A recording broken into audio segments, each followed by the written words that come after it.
Yo, what's up, guys? It's T. Aubrey. Welcome back to the Hollow Place podcast. I'm here with Spaceman Zack, What's good? and today we're kind of doing like a traditional, I guess, podcast episode where we just talk about whatever. I think we have a couple of topics that we want to talk about, but we'll get into it. First off, what's been going on lately? Bro, life has been crazy. Working on the album, and that's gonna drop later this year, which obviously. And then freaking baby is on the way, which is crazy. That is crazy. Not gonna name drop the baby yet because that is a surprise, but it's a cool name and it starts with an A. Um, yeah. um, but no, the baby's looking good, bro. We just had a prenatal appointment and everything's healthy. The baby's big. But she is going through the stages of pregnancy. Like I feel like my heart goes out to her because I don't think that I would ever be able to go through that stuff. Um, but she's got a cold right now, and like it just sucks because I'm like, oh, we need to get you medicine, and she's like, I can't take any of that because like baby Yeah, stuff.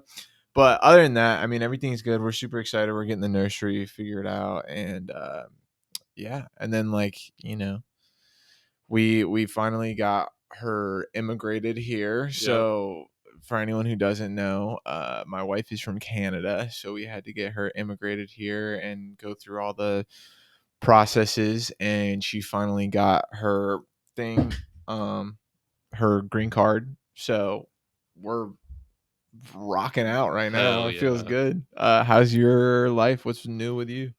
Dude, well, first of all, congrats on the baby from everyone. Thanks, Our guys. huge fan base. Congratulates you. Yeah, no, it's awesome. I'm sorry she's sick too. That's no fun. Yeah, I mean, it's okay. It's been like 3 days. It's fine. Um, That sounded like I was dismissive of her. I'm, yeah, not, dude, I'm not dismissive of it's her, been but 3 days. Dude. she's It's fine. fine. Get over it. That's But funny. Um, Damn, my life is not quite as exciting. I just kind of uh been doing the same old, same old. We've been working on the album.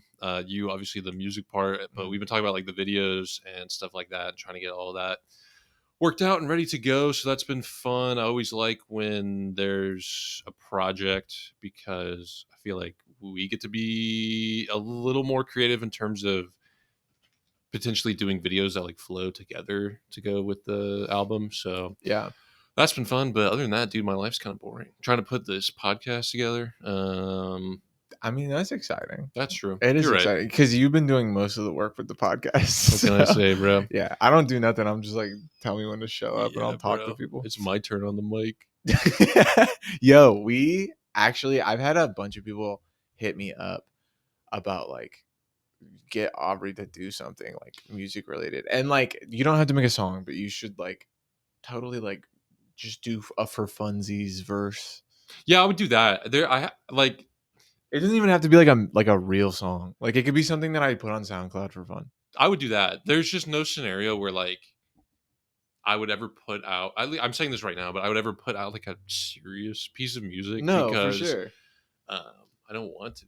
But no, we talked about that before. I would do Yeah. something fun. You should do it for funsies and then you should seriously like let me film a Film the music video. video for you. I'm down. You'd I probably keep have to dropping my shit. write it, or at least help me write it. That's about I mean you'd have to pretty much direct the video. I would just be like the what is it, DP?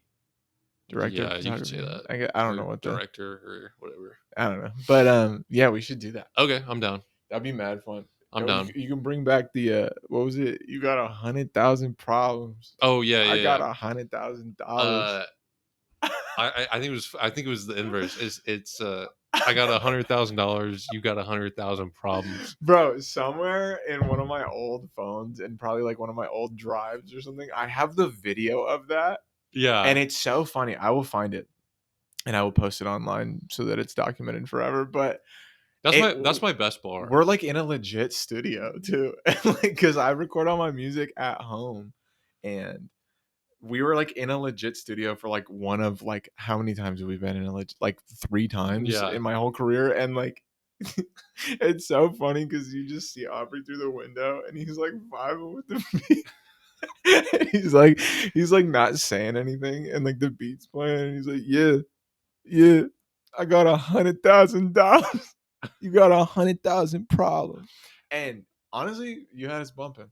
Yeah, so it's kind of a bar. Yeah, no, it 100% is a bar, but you just didn't follow it Oh up. yeah, I couldn't. I can think of lines sometimes, but past I can't go past like 2 lines. Dude, it was good. It Yeah, was good good times. shit. Well, we should do that soon. Yeah, no.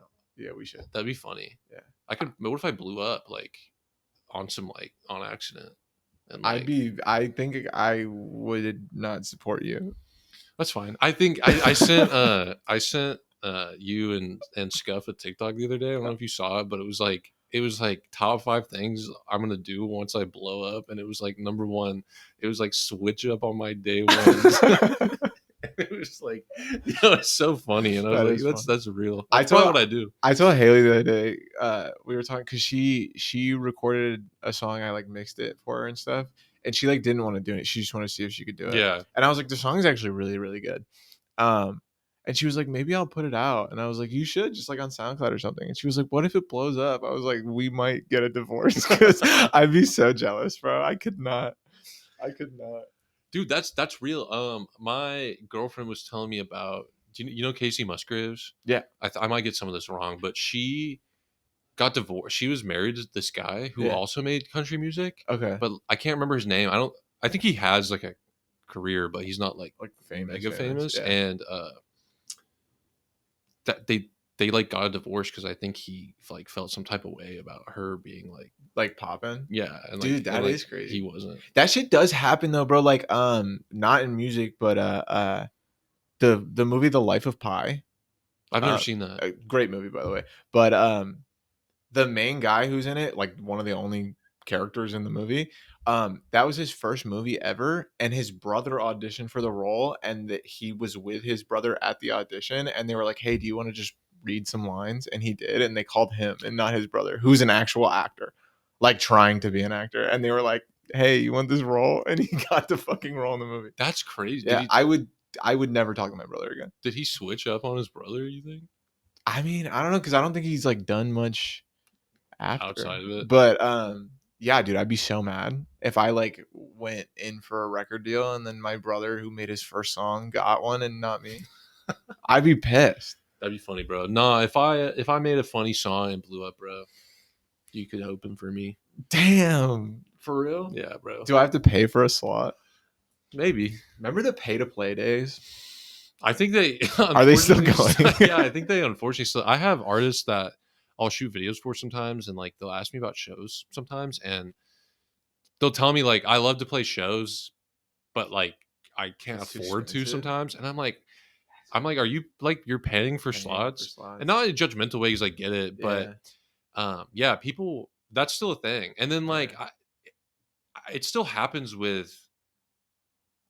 I don't see it constantly, but I see like some artists. Like I feel like I've seen Trippie Redd do it. Yeah, like they'll go on tour and I know I don't think it's him. Like I don't think it's his idea. But but the tour, whatever, they'll sometimes charge like 250, 500, like $800. Not that I agree with that, but like that's almost more understandable because it's like, yeah, I would pay $200 to open for Trippie Redd and get that audience.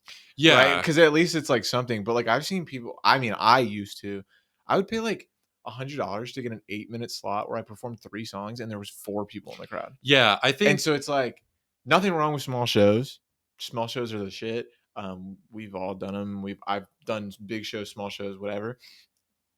And grind out, but like, do not pay for a slot at like an underground small show. I feel like that would be like a piece of advice for me. Yeah, because I agree. I think that it's not worth it. You can put that money somewhere else. Yeah, it's 99.9% of the time it's not going to be worth it. For anyone who doesn't like fully understand what we're talking about, you can if you're an artist, it's kind of a big problem, and it's kind of a problem that continues to perpetuate itself because it's like I don't know. I think it's hard for artists who are starting out to understand that it's a problem. They just might come into it thinking that That's how I was. Yeah. that's how the industry works or whatever. But what if there's a show, and even if you're reaching out to the promoter or the artist who's like throwing it, or they're reaching out to you, or they're just putting up a post that's like, this show's happening here, we have slots like for sale, hit us up. In a perfect world, what should be happening is the promoter and the people putting on the show, it's like their job to, it's in their job title to promote the show. So getting people in the crowd is their job, and that crowd you're hoping uh, pays for the costs of putting together the show, and you're hoping you profit off of it too. Or if a promoter's doing it by themselves and they're booking an artist, the obviously the crowd that's coming to the show pays them back for whatever they paid to book the artist, and then they hope to make money on top of that. What happens in the underground is promoters promoters don't really do anything other than it's much easier just to go, instead of getting people in the building, it's much easier to I mean, it really is just taking advantage Mhm. of people who want to perform live, charging them money to come perform live, so that you're breaking even, so that it doesn't even matter who comes to the show because you already made your money back just from charging the artist there. And that kind of fucks the whole game up, because then nobody's at the show, because they Yeah. don't even bother most of the time to make sure anyone comes. And that affects the artist. Sorry, I'm going on a big No, rant, you're good. but that affects the artist because it's discouraging, Yeah.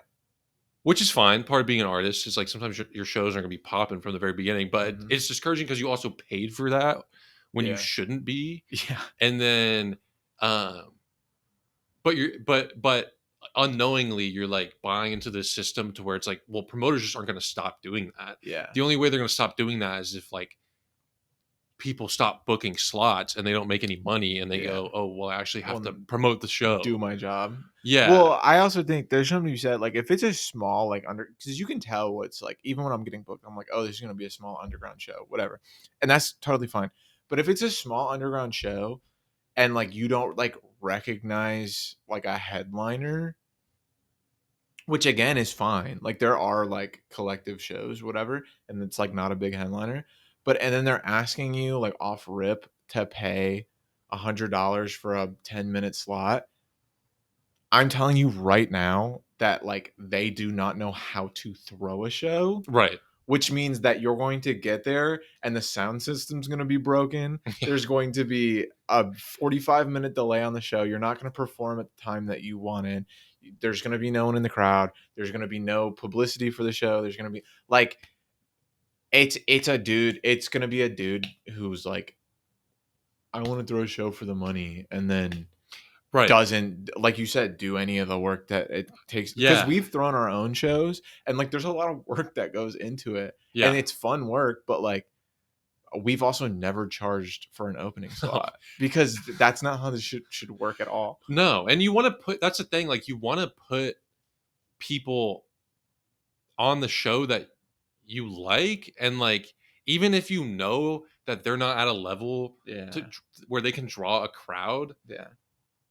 it's, I think it's more like a show's going to go better if the intention behind Yeah. it is like positive. And yes, like I think this is kind of a good topic to be talking about, is like I think a big question and issue in this like music industry, whatever you want to call it, is like really you have to find a balance between, it is a business, yes, but Mhm. like you're dealing with art, Yeah. and really trying to bridge that gap. And I think that's just the struggle with like everything. Yeah. But yes, I don't want to hate on people trying to make money Mhm. or whatever, but you have to still have some sort of like artistic integrity, even if you're Yeah. not an artist, like in terms of cultivating a show or putting on. But I think a lot of people really do, like promoters in the underground that I've met. I think there's I think there's good people and everything, but like, Mhm.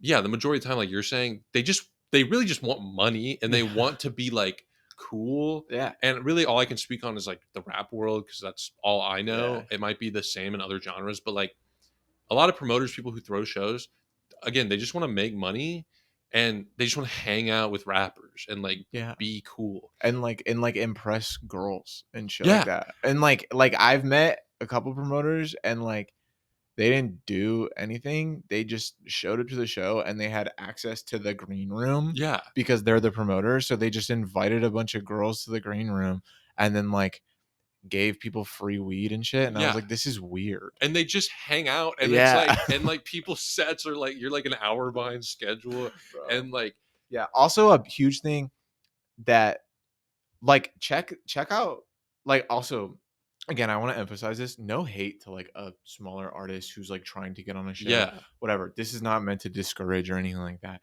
but like check out the lineup of the show and like check out the people's music that are on the show, because I've played a lot of shows too where it's like you'll have like a fucking like a metal screaming band and then an R&B artist next. yeah, And like both of those musics are cool, bro, but they do not need to be on a show back to back at like a small underground venue, because what's going to happen is the people who came to see that R&B artist are not going to fuck with that metal band or the vice versa, yeah, right? And like there is a place for all these genres to come together on one show, and it's called a festival. And like if you're playing a festival and it's not like doesn't have some big headliners, again, like I just don't think that there's like a point to a festival that's like doesn't reach a certain level, right? Like I think yeah, festivals are a little different where like if you want to do a festival, I think they need to be a little bit like higher budget, bigger production quality, whatever. But if you're playing an underground show, just like, or if you're throwing an underground show, get a group of performers that like at least like are cohesive, yeah. right? Well, that's what I was talking about with like there is an element of like artistry or whatever you want to call it, like just to cultivating Yeah. something in like an appropriate way that like Yeah. meshes and goes together. But so much of it, it's just like very rarely like that, and it's Yeah. just like people like I'm gonna sell 40 slots. Yeah. And here's the thing too. This is kind of like I maybe the point that I'll end on for this is like I would be okay. Like it should never be more than $1 for a minute. I think it could make sense again if you're opening for Trippy Red and there's like a guaranteed amount of people in the crowd Yeah. and you have the money to spend. Like why not? But $100 for 10 minutes is insane. It's $10 a minute, Yeah. and that's like an insane waste of money. Yeah. So I don't know. That's kind of how I feel. But yeah, I feel like that issue ever since I started doing music videos, I feel like most of the people that you meet in this music world, I don't know if you feel the same way, like whatever they're doing, they want to be the artist, but like they can't be. So they do something else adjacent, Yeah. but then they can't get over not like being the center of attention, Yeah. and they want everything to be about they just want everything to be about them. Like I see that with promoters a lot of time, or like Mhm. even like I don't know, even like well-known photographers or videographers sometimes. It's Mhm. like, look, artists, I think a lot of artists have egos, and I think it's like part of it a lot of Yeah. times of the image. It's like not everyone has a Yeah. crazy ego, but at least in hip hop and rap or whatever, like it's almost part of it is like, Yeah. you want to be very confident, whatever. But I feel like a lot of these dudes who do other stuff, or even like managers, bro, I feel like they just Mhm. want to be artists Yeah. and they're not. Yeah, I think it's managers are I say this to you, and you're my manager, but like managers can be the worst ones. Yeah. Because I've talked to managers when I'm trying to do business, or like their artist is trying to do business with me, whether it be features, whatever, and they they're trying to like act like they're the ones who are finna do the work. And Right. I'm like, hey, like I know that a managerial position is very important to an artist. I would be nothing without you Yeah. as my manager. But like, you are not the rapper, Right. okay? Yeah. Like, you know what I'm saying? But they have like the ego, and I think it's Yeah. cool to like I don't know. I think it's cool to like obviously like ride for your artist or whatever. But I feel like a lot of managers like Mhm. they try to little bro everyone, Mhm. and it's like for Yeah. what? Like nobody. And I don't mean this in a mean way, but like literally nobody cares about you. Like they're interested in the artist, bro. Like nobody Yeah. Nobody cares Yeah. about you. And the same way that you can look at all these huge artists and like name 5 managers. Yeah. Well, yeah. I I could could name name like you. Scooter Braun. Yeah. Well, I could tell you another thing. Like I could tell you an artist, but I could not tell you who their manager That's is. what I'm saying. I do Right. even like huge artists. Yeah. Like nobody, and again, I don't mean in a mean way, but like nobody cares. But Yeah. I do. Yeah, I feel like a lot of people just wish they were artists Mhm. and they were getting the attention Yeah. that comes with being an artist. And I think that fucks up the game a little bit sometimes too, because Yeah. you just have like egos. I don't want to sound like I'm complaining too much in this episode. I just think it's interesting. But Yeah. something I tell people is like, and it's funny, but like the worst people I've ever met in my whole entire life, like work in the music industry. Oh, for sure. And the best people I've ever met in my entire life, none of them work in the music industry. Yeah. And that's not to say there's not good people. Yeah. We've I think both met a ton of great people, Yeah. but it is just fun. Like literally the Yeah. worst people I've ever met, all of them have Yeah. been through the music industry. Yeah. I mean, I could name a few. Yeah, me too. And then like, yeah, I mean, plus I see people talking about it a lot, so I like to bring it up. But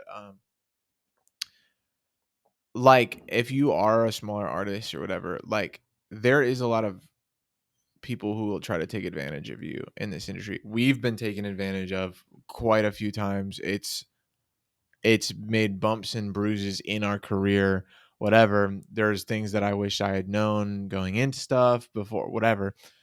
Not everyone is like that, so you can't really have the mindset of like, oh, I don't trust anyone in the music industry, because again, some of my best friends I've met through music, some like, great people, but you do have to be aware. And like the sad reality is that is just how it works, is like obviously people shouldn't be doing like crazy bad shit, but like a lot of these people, they care about the money, bro. They care about money. They care about what's going to sell. They care about like the business side of things and less about the music. And I see a lot of artists and they're like, they complain about like, and I complain about it too. It is what it is. Cause in a perfect world, it would be all about the artistry, right? But like nobody owes you anything, bro. Like nobody, if you're a struggling artist, I've seen people talk about it all the time when they're like, oh, my music is so much better than the mainstream shit that's going on right now, and like people aren't giving me a chance and blah, blah, blah. Bro, nobody owes you that fucking chance.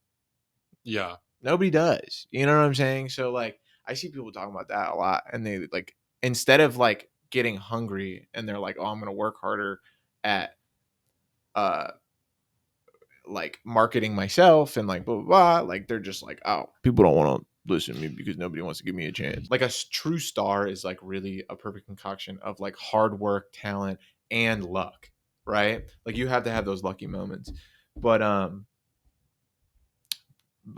I don't like to see people who are like, oh well, I worked hard for a year and nothing came of it, so like it just can't happen because I don't know somebody, I'm never gonna get them. Well, So it's like you can't let that like stop you right. from still working hard, Yeah, that's kind of what I mean. Is it's just like, but I think I get it. Like, I Oh don't yeah. think it's not feeling that way. Yeah. You're not doing anything wrong. Yeah. I think you just have to. Yeah, you can't let it stop you if you really want it. Yeah. But I don't know. I used to think like that way a little bit. And be Yeah. like, oh, I just need to like I just need to lock in more. Yeah. And like sometimes it's not really Yeah. the solution. And then I think that like you kind of run the risk of like I've been super burnt out sometimes, Mhm. and it's just because like you're like, oh, I just need to do more. Yeah. And sometimes it's like, I don't know, you just need to accept that like things aren't where you want them to be right now, and just kind Yeah. of I don't know if that makes sense. Well, there's always something to be said about like things aren't where you want them to be right now. Yeah, So like that doesn't mean you need to work 48 hours straight on whatever and like force yourself to do anything. Like you should, like a perfect healthy work ethic is still taking time and like, whatever. Like yeah, taking time for yourself and like not overworking yourself and like not just being like, oh, I have to be locked in 24 fucking 7, blah blah blah. yeah. Like, you know. Yeah. I don't know. I'm kind of off on a No, I get. tangent They too. just don't. I think it was such a like a light bulb moment for me when you realize that like those things correlate to an extent, like hard Yeah. work and success, but like they're also they don't directly Yeah. correlate past a certain point. So, anyways, yeah, that's all pretty interesting. I think really the only other topic that we could probably talk about for a second is emo rap. Emo rap. Good old emo Good rap. old emo rap. I think we've had a lot of conversations about like emo rap and like emo rap as a genre. I think the narrative in the last few years has been very much that like emo rap is dead. And now I feel like people don't really say that anymore. And I think that I don't think that anyone's like, oh, it's back, but I don't it didn't really go anywhere. I think it had a dip in popularity than like its peak, Hmm. but people still make it and they've been making it the whole time. And there's good emo Yeah, rappers right now. there is good emo rap. And I think at this point it's solidified kind of as a like a subgenre. Yeah. I think a big thing that happened is, so I think when people started saying it died was when like the pioneer big people that were like leading the emo rap genre passed away. Yeah. Um like Peeb and X and Juice and that whole stretch of people passing. Um and I think with that, people, I don't know like the right answer, but I feel like it was a mix of like a lot of different things when it comes to like, I think after COVID, labels kind of became big again. Like I think there was a stretch there in that like SoundCloud era where it was like fuck labels. Yeah. We'd rather make stuff in our bedrooms and then like blow up that way. And I think that was like a huge thing. And then after COVID, I think things kind of reverted to being like depend on labels again a little bit. Yeah. And I think partly labels got like scared of the emo rap genre because people were dying and shit like that. And like, so they stopped pushing it as much. And then I think that there was like, what happens, I think, all the time with different genres of music is like different sprouts come out and like subgenres of shit. And I think that like subgenres of like emo rap came out and like people either I saw a couple different directions people would go, and they would go like, we're just gonna make rock music now, which is cool. I saw a bunch of people transition into like a hyper pop, more digital landscape. Um, and then I saw people just straight up dropping emo rap and going to like what was popular in that moment. Yeah. And like I don't have a hate for anything. I obviously have jumped around genres, whatever, but it's always just been like, oh, I want to try something. Let's see if I can do it, whatever. Um, but I don't think emo rap is dead. Like you said, I don't think it went anywhere. I think that like it just kind of dipped in like being the forefront that it was Yeah. for a minute. But I don't know, man. I do see like a slight resurgence happening. Yeah, I think I do too. And then just to touch on something you said a second ago, I think that when like the SoundCloud era was going off, I think there was just a minute where labels were kind of confused because like you had these people going viral and having a lot of like eyes on them without Hmm. support. And because I think a lot of these people did end up like signing Hmm. eventually. So I don't know if they were so much like fuck labels, but I think there was just a moment where they were doing fine by themselves, and then I think when COVID happened, like labels kind of caught up Yeah, that's true. and figured out how to. Not that I like disagree with what you're saying. I'm just saying I think they were just behind the the The curve. times, Yeah. yeah, behind the curve a little bit. And then yeah, I think that like Pete passing and then X passing and like Juice passing obviously wasn't just like a blow to the genre, but like yeah, I think it was kind of seen maybe as like a liability for labels and stuff. But yeah, like you said, I think I don't know. I see. It seems like more people are. It seems to be slightly more accepted again. I feel like emo rap, when people are like, "Oh, emo rap's dead," it was almost like corny to a lot of people for people that were still making it. Yeah. But I think I see less of that, and I think that it's, I don't know, I feel like it's kind of because there's like new fans maybe that like don't have the full context of like what it was when it was at its peak. Mhm. I don't know, but I do think I think it's making a resurgence too. Yeah, I mean, I think it is, and like you said too, I definitely felt like the wave where like it was like if you're making emo rap after the emo rap died, people were like wouldn't even look at you seriously. They're just like, oh, it became like the like how people used to say like you're just a SoundCloud artist, Yeah, and then like emo rap became the SoundCloud artist. Like it was like, oh yeah, I'm an emo rapper, and they're like, oh, I know exactly what you sound like, blah, blah, blah. You know what I'm saying? And like it was just like I think people it got like a bad rap, and I don't think it needed to. I mean, I moved away from it for a while, but it had nothing to do with like me disliking the genre as much as it had to do with me just like wanting to experiment. yeah, And I am back on my fucking emo rap bullshit, bringing it back home to the roots. And I'm having more fun than I've had in a long time making music yeah, right now. Um, and just kind of doing it. I feel like there's like not that there wasn't always, but like in myself, especially now that I like know how to mix and master and I'm doing everything myself. I feel like there's a lot more freedom in it right now than I felt when like Coke in the Bathroom and stuff was dropping. Like I yeah. feel like there was like a formula to emo rap back then, and now I feel like more loose on the boundaries and like Yeah. I'm just doing what the fuck sounds cool to me. Well, do you think that has anything to do? I don't want to put like words in your mouth if you disagree, but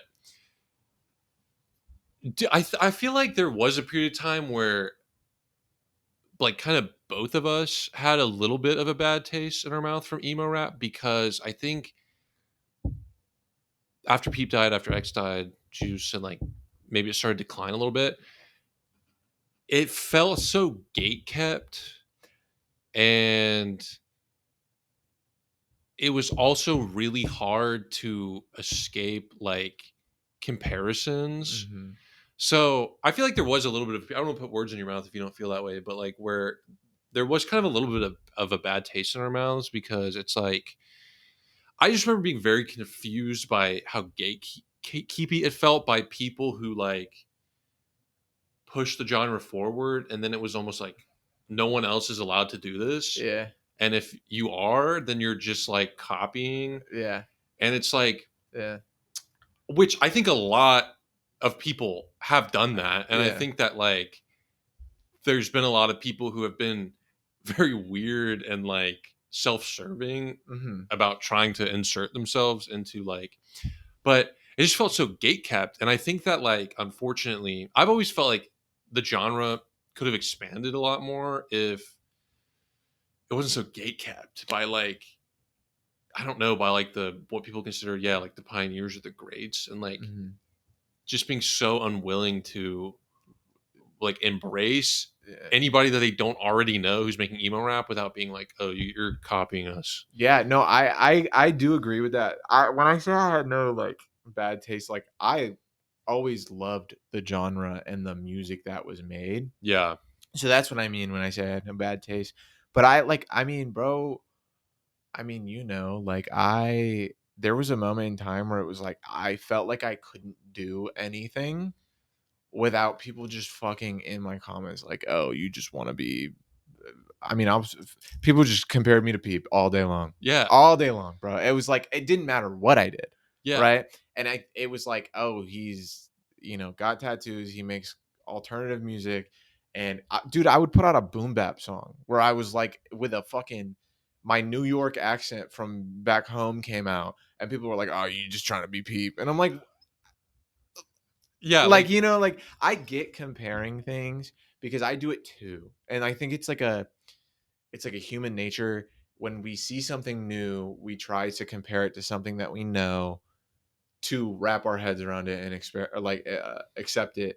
And even if it's like I wasn't doing really anything new with the genre, but I was just a new artist in people's face, and they were like, "Oh, well, I know all I know about emo rap right now is Lil Peep, so you have to be copying him."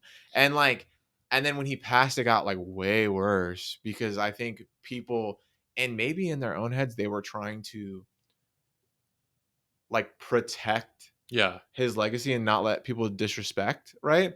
Which I have never, ever, ever meant disrespect. RIP to the legends who did it before me. And I will all day long tell you that they gave me inspiration to become the artist that I was. Like there is no Spaceman Zach without a little peep, right? Yeah. Yeah. For Like sure. there isn't, right? And like I am man enough to accept that and admit that and whatever, but like bro, it got to a point where I could not do anything. Well, And then like you said, there was gatekeeping within the culture too. Like it wasn't even just fans. the fans or like the consumers. It was the artists that I looked up to that I was like, oh, like I think that like, they also inspired me and I would love to work with them.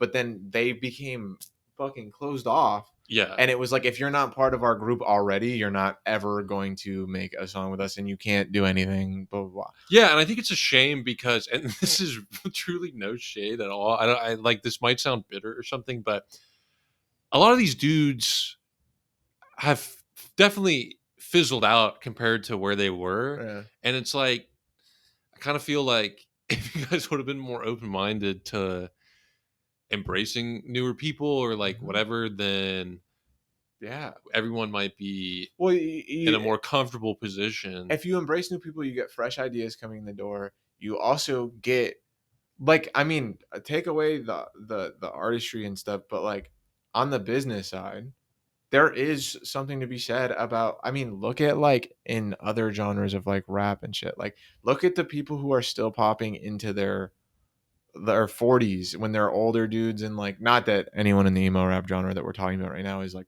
that old, but like I look at like these people in these other like subgenres or other genres or whatever, and like someone like a Future or something like that, right? Who is like gotten older, but then still embraced some of the new shit that's coming, and then working with these new artists and shit like that. And like, bro, okay, so Future is one of my favorite artists. I always bring him up because I love him so much. But he was relatively older by the time that him and Juice made that tape Yeah, together, right? I guarantee you that brought him like a laundry list of new fans yeah, that were fans of Juice, and then came and now they're like, oh, now I fuck with Future. And okay, he's already an established artist. He didn't need those fans, but now he's got them, yeah, right? And so like, what's the point of gatekeeping? Like especially if I'm someone who like pioneered something. Personally, I want to enjoy it with everyone. yeah, I don't want this to be my thing only. And like I get like don't let me disrespect and like just blatantly copy, like if I'm plagiarizing you, yeah, don't let me do that.